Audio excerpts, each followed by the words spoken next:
Welcome to FPV Inside Look. Today we're going to be taking a look at the Rush Tank Mini video transmitter. Now the Rush Tank Mini VTX is a 20x20 stack that handles 36 volts, so you can hook up an 8S battery to it. It has all 48 channels to cycle through and has pit mode 25, 200, 500, and 800 milliwatts of output power. There are 7 solder pads on this VTX, and it's ground, DC in, smart audio, which is licensed through TBS, and video in.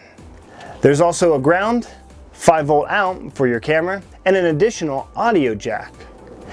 This other audio jack is for hooking up a microphone. And even though our drones create a lot of noise with their motors and props, sometimes if you're chasing motorcycles or cars, you'll actually be able to hear the engine of that vehicle over the sound of your own drone.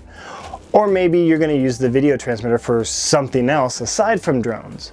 So it is a nice added little feature, even though most of us may not use it.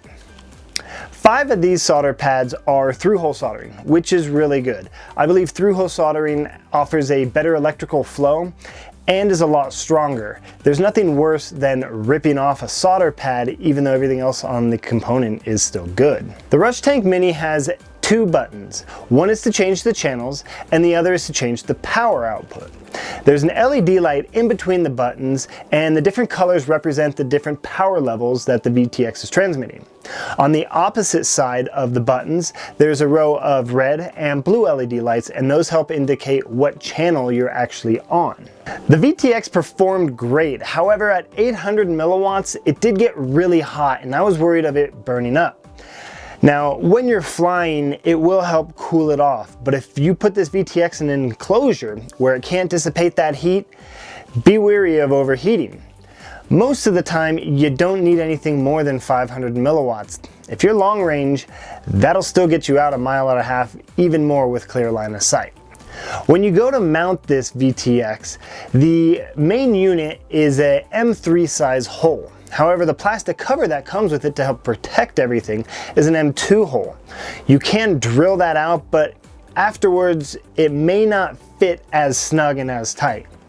If you are running M2 screws on a 20x20 stack, just put the cover on and it will hold very tight around the VTX. It has a nice snug fit, and I wasn't worried about it shaking loose or anything like that. I was really happy with the performance of the Rush Tank Mini overall. It did get a little hot on 800 milliwatts, but it's a really small unit, and that's honestly to be expected when you put that many components right next to each other. As far as my signal, it worked great on 25 milliwatts. When I bumped it up to 200, I was able to gut through the trees really well and still have good video signal without it dropping out. I am a little worried about it overheating on 800 milliwatts, but I'm honestly probably never going to run that much power. I've personally switched over to Rush VTXs because I like their performance.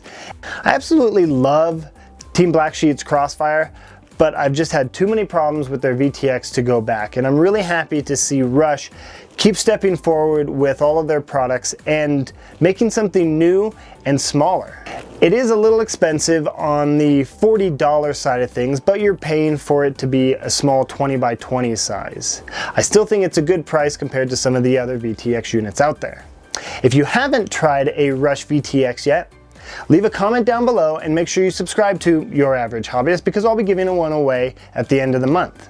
Thank you all so much for watching, and until next time, keep ripping packs.